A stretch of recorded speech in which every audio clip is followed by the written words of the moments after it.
Okay, we're back again, and we didn't get the sanity effect that ends the friggin' game. Now we're gonna go talk to Mrs. Lady. Roll fast. Oh god. Blah blah blah. Do sit down.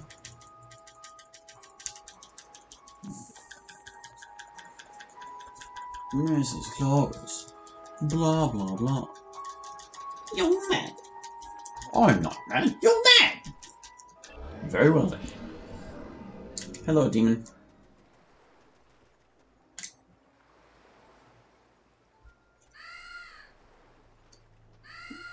Is my screen glowing colors? Or is that because of the demon? I'm willing to believe this is because of the demon. This is actually quite a bit to try and play through. A little too much going on screen right now. Oh, we've got 30 seconds. Yeah,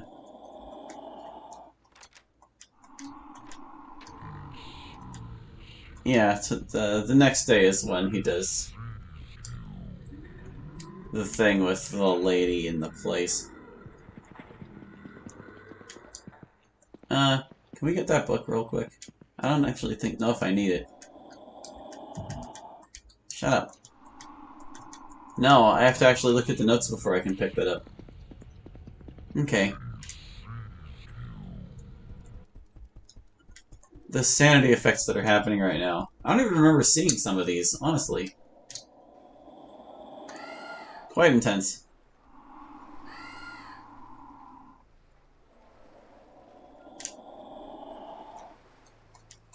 Ought to write to Bones. Am I going to be able to see the words if I write to Bones? That's kind of the whole point, Charles. To be able to see. We'll give it a minute to cool down. The stock RGB sound effects, man. Okay, so... This is the day before the cellar incident. Please stop wavering, and please don't game over me and teleport me into the top corner of the room. Even if it does, I guess I can reload the save that isn't broken now, thank God. Please stop blurring. Please. Game. If I check it, is it gonna let me read? Will it be normal? I'm afraid to try. Let's just be patient and wait for the blur to go away. Blur. Blur. Come on. Wear off. Look, I bet our sanity isn't even that bad. Our sanity is 194. Charles, you're being a wuss. You're being a wuss, my friend. Can I run it off? Come on. Hoof, hoof.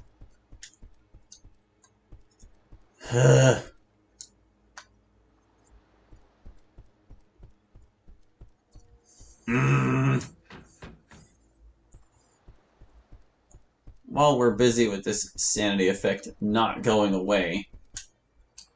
Oh, he won't go out. I was gonna head around the back of the house and pick up the copper key, which I am 99% certain opens the door with the bloody note. Let's see, wouldn't it be such a simple thing to just not have that key appear until after this scene with Cal in the library? It's not wearing off. I'm just gonna... If I have to reload the save, I have to reload the save, you know? Charles sits down at the desk, takes several deep breaths, tries to compose himself. He reads Bones' letter. He writes to Bones of Mrs. Cloris strange words.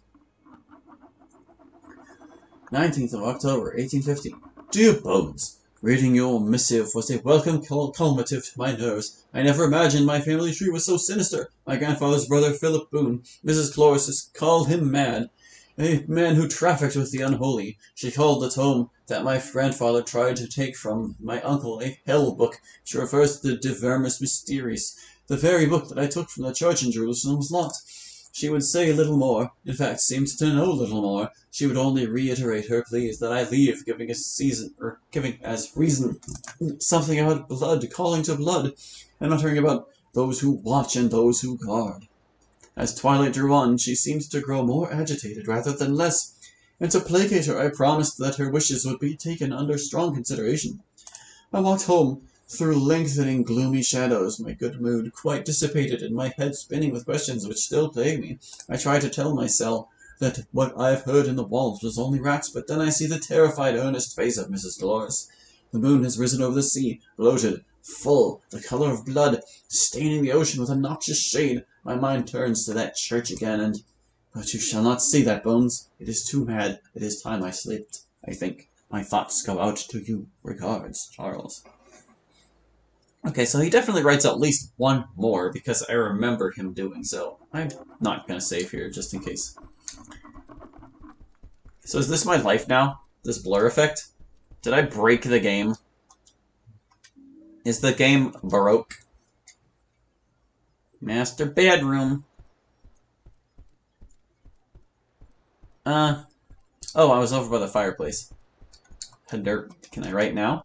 No. I guess we do have to confront Marcella. Hey, the blur wore off, finally. Good God. Morning, Calvin. Oh my God. Oh, kill a zombie. So, they said on the game page it was possible to avoid all but 2 of the fights. So I kind of get the feeling that the mob fight and the final battle are the only 2, which means if we're quick, maybe we can run away from Marcella. Let's see if we can. Oh, don't be a whiner. Something definitely happened to, like, the color balance. Because everything that was red is, like, blue now. So weird. We'll see if we can run. Oh no, it's Marcella! Ah! Run away!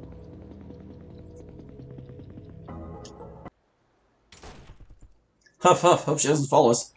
Calvin, that thing was because of Marcella. Yeah, we can. We don't have to fight her. Damn my health! Doesn't change anything though. They just kind of leave her down there. No, wait, how am I going back down there? It's got a zombie in your basement and you just leave it. Not worried about that at all. Alright. Alright, to Bones, perhaps for the last time. Okay. 20th of October, 1850. Dear Bones, I shall never be myself again. Never. I have come face to face with an insanity and a horror beyond the limits of human expression, and the end is not yet.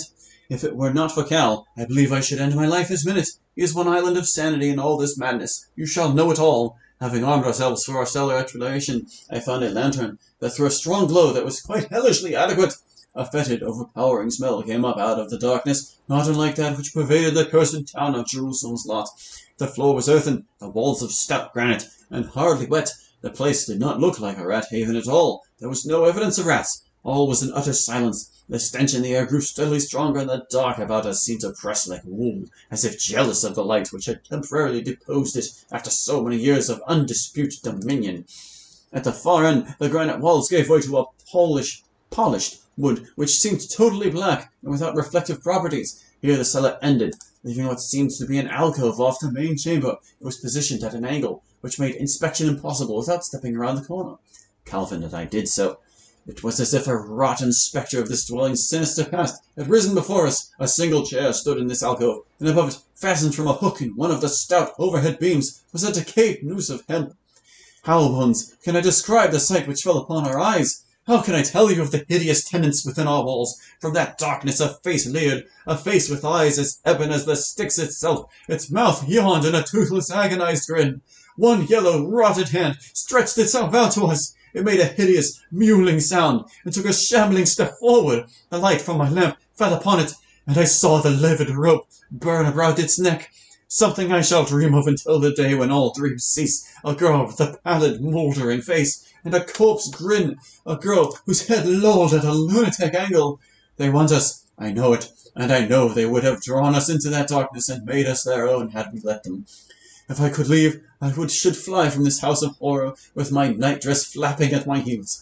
But I cannot. I have become a pawn in a deeper, darker drama. Do not ask how I know. I only do. Mrs. Cloris was right. How horribly right she was. I fear I have wakened a force which has slain my ancestors and taken them in holy bondage as Nosferatu, the undead, and I have greater fears than these bones, but I still see only in part. If I only knew all. Par Charles, postscriptum. And of course I write this only for myself. We're isolated from Preacher's Corner. I daren't carry my taint there to post this, and Calvin will not leave me. Perhaps, if God is good, this will reach you in some manner. See.